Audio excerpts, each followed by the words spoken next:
Hello and welcome back to the Only Fools Love Horses YouTube channel. And what a weekend we had, and it wasn't in the UK and Ireland. The Dubai World Cup took centre stage. Equinox won the Shima Classic, an absolutely stunning performance to beat some very, very good horses, and we could have a world's best. Could we have a new ARC winner already in April, or when we're recording now in March? And before even the ARC is even on our lips. He's a very good horse. Lovely performances in Dubai, as well as in the UK and Ireland, and we'll get stuck into them, as well as a little look to the first big handicap of the UK turf season, the Lincoln at Doncaster. It's the road to Lincoln, not the road to Cheltenham.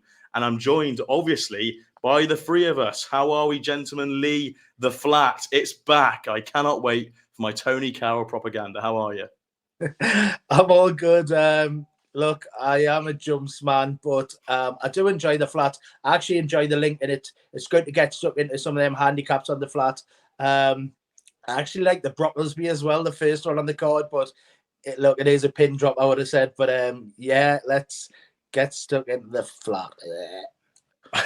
I am a jumps man. But I always get really excited when the flat comes around. It's a new season, new horses, and I'm sure I'll be feeling absolutely sick by October when I backed absolutely nothing. Harry, you're still Facile Vega fan club CEO. Unfortunately, he's not running on the flat. Constitution Hill is, though. No, he's not. But how are you? Yeah, all good, mate. All good. I tell you what, with the news that Kyprios is out, can you imagine if Constitution Hill did rock up in an Ascot Gold Cup? It would be, you can't ever see it happening, really, can you? But it would, to be fair, for the neutral, it would be one hell of a view, wasn't it?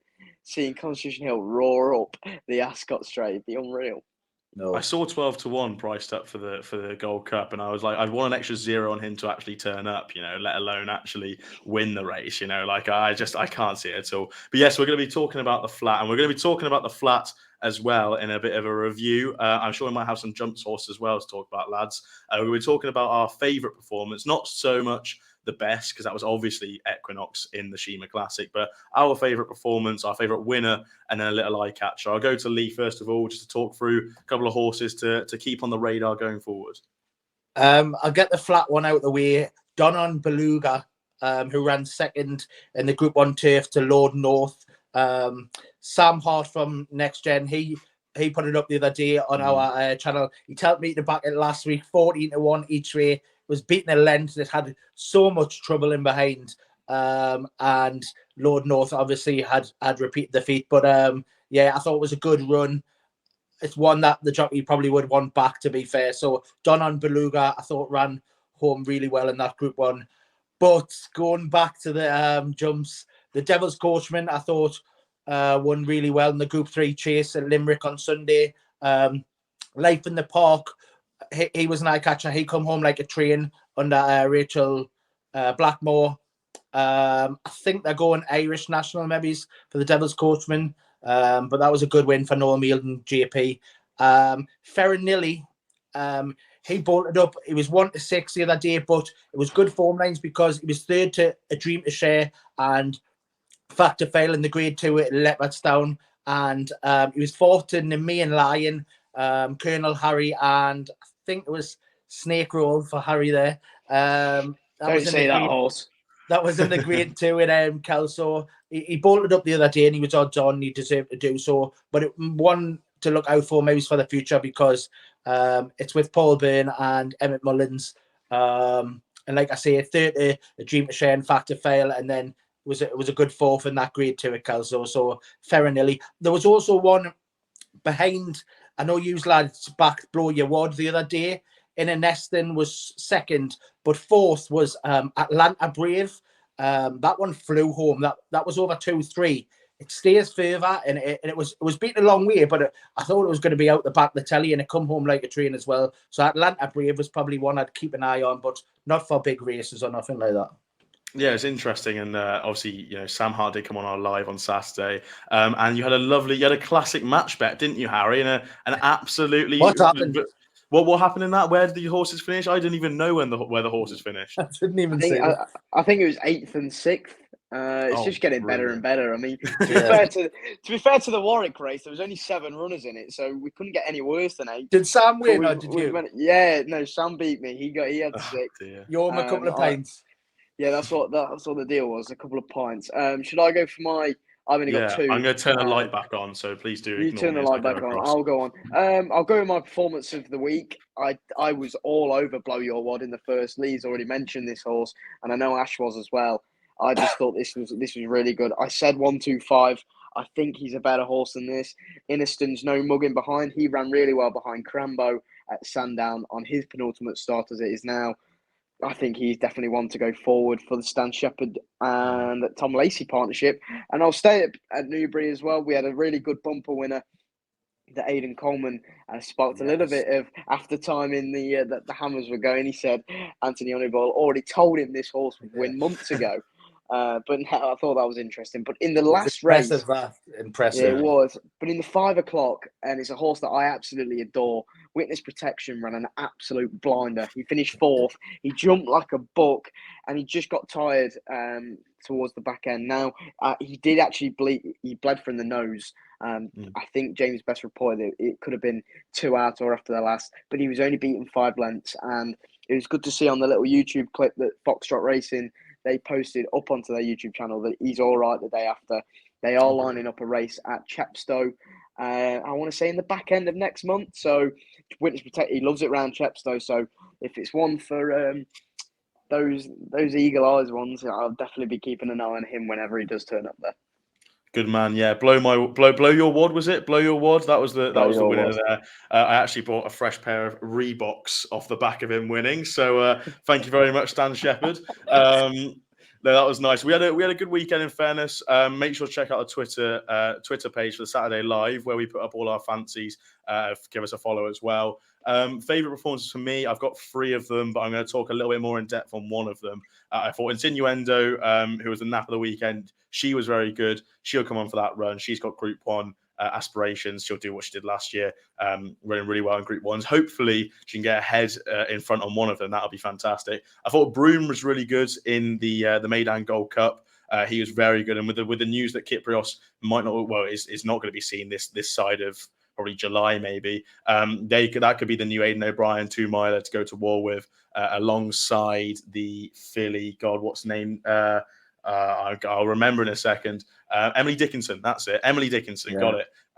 Those 2 would be very nice. But I thought Broome was really, really good. Absolutely mustard Ryan Moore. He is the world's best. I actually thought Shadowed, though, I'm going to talk a little bit more about, which won the 7 furlong maiden for Joseph O'Brien at the Curragh. Travelled like a really good thing alongside the 40-1 shot Something Nice, who could be another a nice one. Had a £10 claimer on, I think. Kicked on when asked. Wasn't really like a massive like speed sprint like turn of foot, but showed a good turn of foot. Could be a very nice type over the middle distance races. It's actually entered up a Group 3, I believe, in middle of April, so that could be interesting. Went actually back through the form, was an £80,000 or €80,000, yearling. Was second to Auguste Rodin on second start, and was actually third to Crypto Force on debut, and Auguste Rodin was in second. So with the comments by Aidan O'Brien, that's about that horse for the Derby, for the Triple Crown. That could be a very nice horse. It's been gelded, is a 3-year-old, so won't be going to any sort of big classics, but seems like the gelding operation's done wonders. And Shadowed, I thought was very good in the 7 furlong maiden. The eye catcher for me, Star Girls Amal for Henry de Bromhead behind Insinuendo. Got absolutely no run on the near side rail, about 1.5 furlongs from home. Had to switch out, came flying down the outside. Finished 4th, I believe, in the end. I'll look very closely on her next time she is seen. That is the eye catchers' best performances from the weekend just gone that we want to talk about. We are going to talk a little bit about the flats. I cannot wait talking a little about this. We've got 3 races from Doncaster. I might even give a little small word about the Brocklesby as well. But the first race that has got prices is the Cambridge Trophy Stakes, the listed event over 6 furlongs. El Caballo tops the market 4-1. Comanche Falls in there at 5s. Asjad 7s. King's Lynn the same price. Eraz 10-1.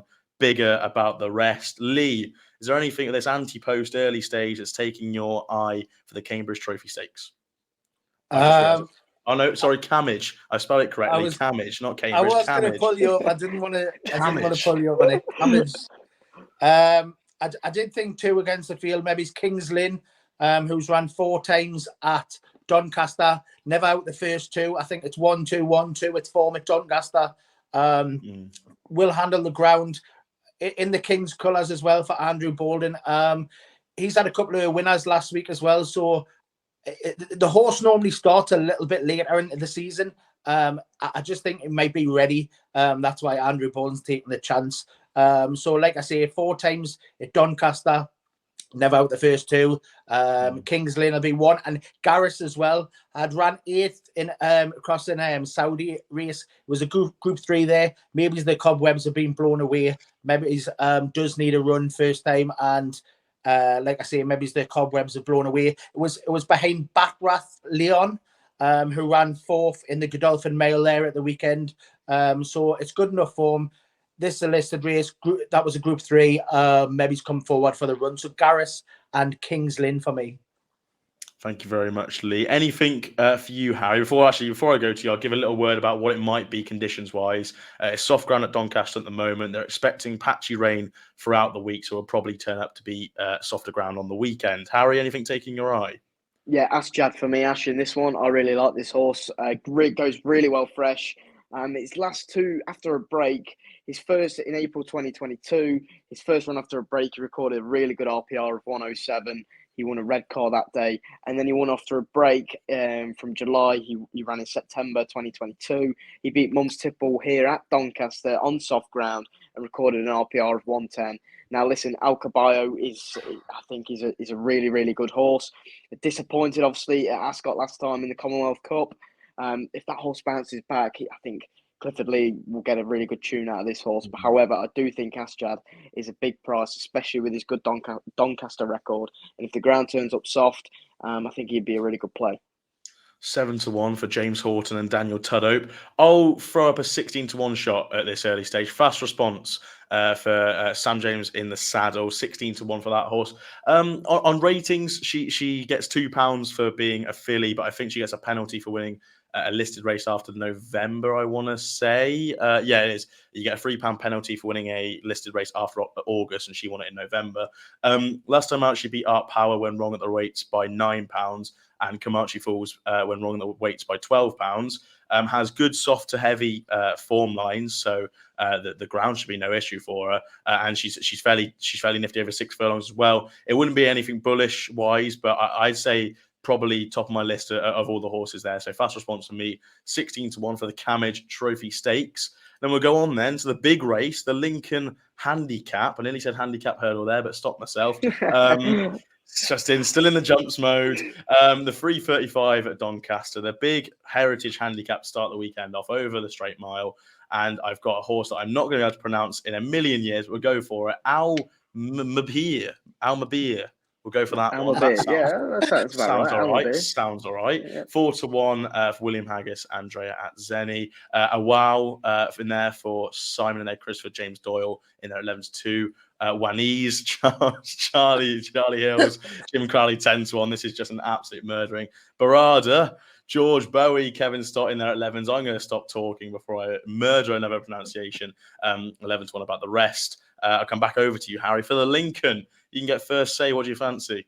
Well, Mr. Haggis had the winner in the big race at the Curragh on Saturday. Oh, that was great, by the way. Yeah, absolutely no route through. Yeah, really good. And listen, he's got the 4-1 favourite in here, and this horse is just getting better by the races. I mean, Almabeer, he absolutely. I think the ground is the key for this horse. A lot like the what was the Curragh winner on the Saturday? The name Latam. Yeah, I think he's the exact same horse. The softer ground, the better. They need this really testing ground, and I think the mile at Haydock last time seemed to really suit this horse, and just kept going and going and going. Absolutely dotted up, I thought. And then it's obviously gone up now. He's off 97, so £7 higher on his return back. I think he's a massive player, and fingers crossed. Well, he's definitely where I'll be signing with. Short, but Mr. Haggis certainly knows how to ready one first time up, and I'm willing to side. Very nice stuff with the Fav. Anything for you, Lee, in the Lincoln? Echo everything Harry says, I do. But one that did take my eye, Jimi Hendrix for Rafe Beckett and Ross Ryan. It's off 96. It handles soft. It won on soft at Doncaster. First time up, I think it was. Should have bolted up, just ran a bit green. I just thought it could keep on improving. It's already won at the Mail. It was sent off favourite for a 1 mile 2 on heavy ground at the end of last season. That wasn't its bag. And back to the Mail, soft ground. I think it's around 14, 16s. Maybe it's overpriced for each way one. So Jimi Hendrix for me. Yeah, that was definitely on my radar. I'm not going to go with it, but I'm going on a similar form line in the fact that I'm going to talk a little bit about Saga for John and Fady Gosden, Benoit de la Sayette claiming free. I was on this horse when it was second in the Britannia Stakes. I was absolutely livid I when remember it didn't get that. up. I could not believe it. Look, it wasn't Frankie's finest hour. No. I feel like he could have given it a better ride. Was absolutely chucked up for the run, given £8 for finishing second there to Thesis. Ran a fairly decent race behind Tempest at Ascot and a handicap. Who's a nice horse now for Archie Watson. Was then not too amazing at York on second to last start, and then was actually fourth to Algiers. Fourth or fifth that day in October. That horse gone finished second in Dubai World Cup for the Crisfords now. Yeah, Simon Crisford. So the form's really good there. Actually been dropped like £3 for all of those runs. Fairly decent runs there, and been given a little bit of a chance by the handicap. But Benoit de Sayette claims off free. So that's down now to a mark of 99, only £2 higher than the Britannia run. Reason why I liked for the Britannia run was because it ran into 3 Guineas winners last year in Maljoum, Caribus, and Modern Games. So all 3 of them very good horses at their best. If it's good to soft grounds, I'd be happy. If it's soft ground, I would not. This horse is really, really good and really effective on good ground. Can handle good to firm as well. If it's good to soft, I wouldn't have too much of an issue. But if it's soft ground, like I might have a small issue. I think he's well handicapped, whatever. You know, Benoit's dropped up, so it seems like they're going to go to the race. And look, I'm not one to have a little judge at what they think this horse is best adapted onto the ground. So maybe they have strong feelings about it. If they do, then off a mark of 99 effectively with Benoit in the saddle, that's fantastic for me. So 16-1.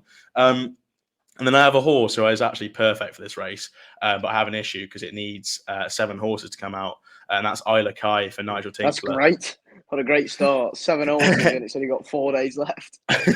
I went through the exchanges, and I went through the horses that aren't jocked up, and I sort of did it in my head. I think there's like 4 that are guaranteed to get in that won't go to the race. I think one of them's the Godolphin horse as well. So it's like you're hoping that 3 don't. The connection decide not to go for the Lincoln. I feel like I'd be hoping too much there. I'll make the case for the horse anyway because it's 40-1 for Isla Kai. I give him a right chance. Like last time, it was on good to soft, ran a really good race the last day, but before that, ran 9 races on good and good to firm ground, which isn't his best. He actually went and was a fairly decent form behind Magical Morning, behind Dark Shift, I believe. And then the runs before that on soft and good to soft ground is 4 for 4.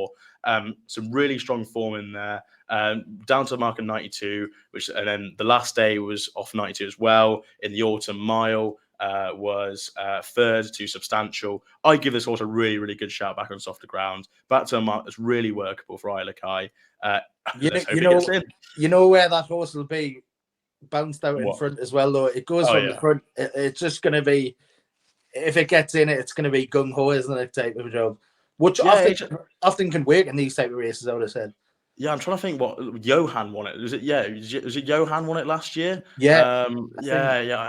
I don't know if that's a problem or not, but it's like the Lincoln can throw up anything, and I feel like 40-1 for this horse, a massive shout. Like it was a length off Modern News at Newbury off a 239-day layoff. So again, comes out like will be fine fresh. If they get a run, genuinely, it will sneak in. It will genuinely have to literally sneak in 22nd place in the Lincoln.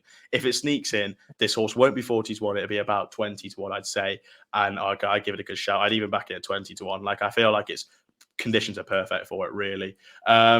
Famous last words. That's the Lincoln covered. We'll quickly talk about the Doncaster Mile Stakes because there isn't any prices for this race, but there are some decent horses. Triple Time, Brunch, Lusail, Savvy Victory, Takarib Bay, who's double entered for the Lincoln as well. Tempest in there, 10 runners.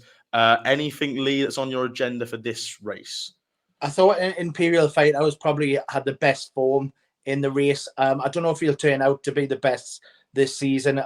There's plenty of unexposed ones in there, but Imperial Fighter, he's been second to the likes of Caribus. He ran third in a Irish Guineas and handles soft ground as well. So Imperial Fighter, but I do like Poker Face. I thought that one bolted up the last day.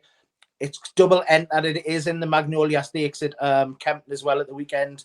I probably back at each way. I think this is probably the easier race. I think it's tough to work out that Kempton race maybe. So bolted up the last day for the Chris Fads. Won by nearly 9 lengths. It handles good to soft. I don't know how it will handle softer than that, but Poker Face definitely one to watch out for. It's 3 from 3 so far, but I think Imperial Fighter is probably the best in and maybe just ready to roll first time over the rest of them. No, brilliant stuff. Nothing really strong for me without the prices. I'd say I'd want to see when the markets come up, but Lusail is probably the top of my interest list at the moment. Was second to Perfect Power first time out last season, then went and finished 6th in the Guineas behind Caribus, and then went to Royal Ascot and was second in the St. James's Palace behind Caribus. Ran a good race there. If it goes to the race, if it's a decent price, I'll mention on Twitter. If not on the Saturday Live, but it's a nothing play at the moment. Anything for you, Harry?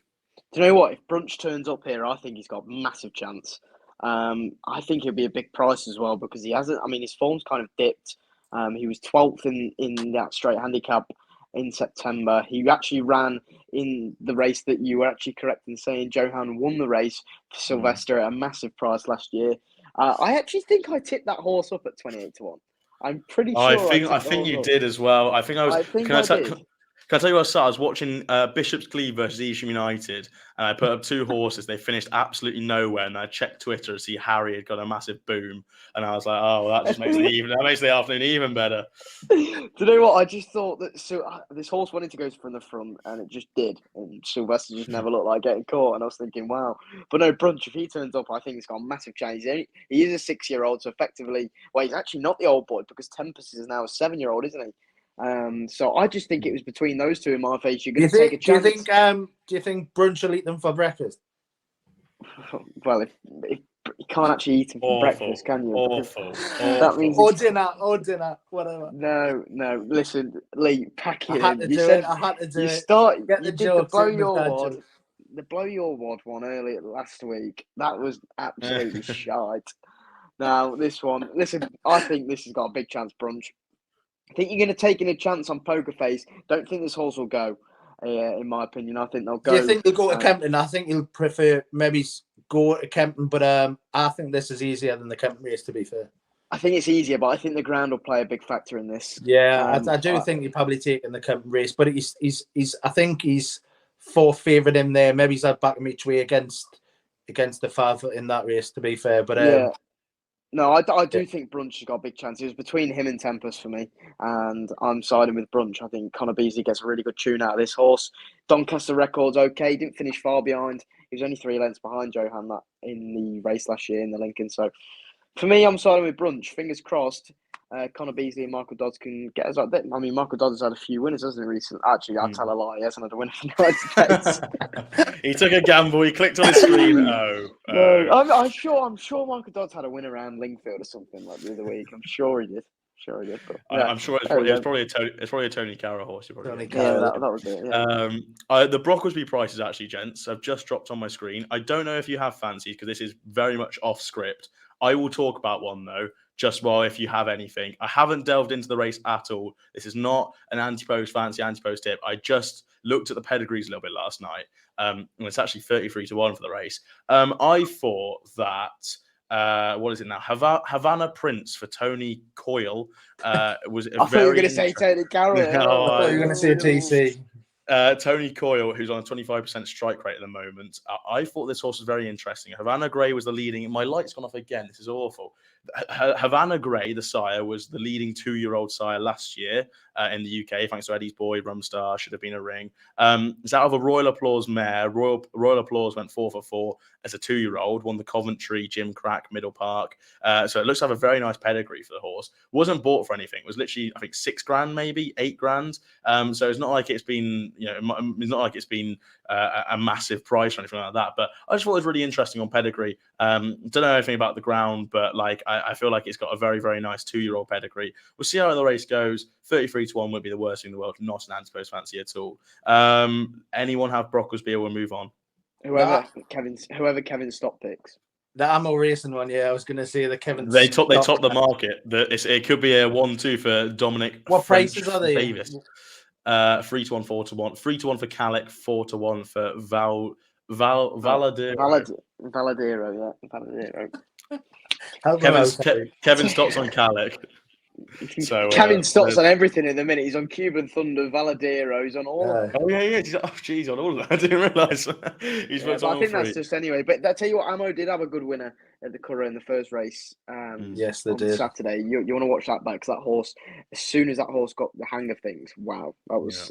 That's good. their kind of version of the Brocklesby, anyway, isn't it? Yeah, but saying that, Aiden's probably got about 50.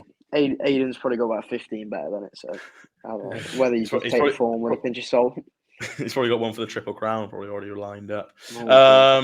Kempton, quickly talk about the race over there, because we have got prices for them. Magnolia Stakes is the listed race over 1 mile 2. Secret State tops the mark of Charlie Appleby 2-1. Tyrrhenian Sea 5 for Roger Varian. Bella Chio for David Miniciate 6s. Phantom Flight 6s as well. Lee, anything for the Magnolia Stakes? Just that poker face. If it goes here, maybe it's back at each way. I thought it bolted up the last time and travelled well. So if it goes here, but not strong of interest. Nothing for me in this race. And then the next race is actually one I do have one for. It is the London Mile, the London Mile Series qualifier handicap over a mile. Just getting price on my screen now, but I'll talk through my fancy, because there were prices there a second ago. I seem to have lost them. Sleeping Lion is 12-1 for me. I like that. Sorry, I got the race completely wrong. It's the Racing TV Queen's Prize Handicap over 2 miles. The 3:15. I was looking at 2:40. Sleeping Lion at 12-1 for me. This horse beat Roberto Escobar, Naef Road, and Earl of the Cotswolds very easily enough in a stakes race last year in February over course and distance. It was then wrong at the weights with Naef Road by £9 and wrong at the weights by £5 for Roberto Escobar. Earl of the Cotswolds, who went on to win at the All-Weathers final. Good reappearance. All-Weathers final at? And there's some track up north in it somewhere. It's always cold. It's always cold, and everyone wears shorts for some reason when it's it should be Lingfield. Today in the rain, just so you know. It's summertime, obviously. Had a good reappearance in that race this year, but was, I think, tailed off 6th of 8th, I believe, and wasn't backed. Comes here off a mark of 100 in the handicap. Got good Kempton, good course and distance form. Off 100, feel like it's a bit well in. So that's Sleeping Lion for Harry and Roger Charlton. Daniel Muscat takes the ride, 12-1. Anything for you, Lee? Not in them races, Ash. No. Superb stuff. Right then, that's all we've got time for, isn't it? We've covered everything, haven't we? Yeah, perfect. I'll tell you what, that is superb. Superb going. That is. We are under 30 minutes. I can't believe this. I need to write it. We're so like just quick. I haven't even got my little banner ready. Like and subscribe, please. It's a little banner I'm going to put there. There we go.